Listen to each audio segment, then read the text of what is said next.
ముదిరాజులు ఇంతమంది ఉంటారా? ఇంత బాగా ఈ కార్యక్రమాన్ని చేస్తారా అనే విధంగా చాలా అద్భుతంగా చేశారు నారాయణ గారు, వారి టీము. నారాయణ గారికి, వారి టీంకి శిరస్సు వంచి నమస్కారాలు తెలియజేసుకుంటున్నాను. ఇండియాలో ఆంధ్రప్రదేశ్ అలాగే తెలంగాణ అంతమంది ముదిరాజులు ఉన్నా మేము ఇలా చేయలేకపోతున్నాం.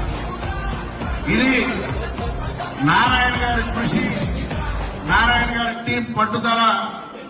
మీరు మన ఇండియా నుంచి వచ్చి ఇక్కడికి రావటం, అంతేకాదు ఇంత కష్టపడటం పడుతూ, అంతేకాకుండా ముదిరాజులు ఉన్నా ముదిరాజులను గౌరవించుకుంటూ ఈ కార్యక్రమం చేయడం చాలా గొప్ప విషయం. ఇకపోతే ఒక ముఖ్య విషయం చెప్పాలి.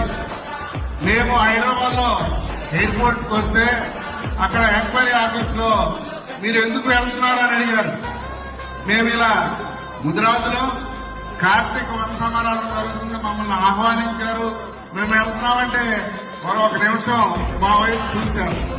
అంటే ముదిరాజులు గల్ఫ్ లో అంతమంది ఉన్నారా, ఈ కార్యక్రమం చేస్తున్నారని వాళ్ళు ఆశ్చర్యపోయారు.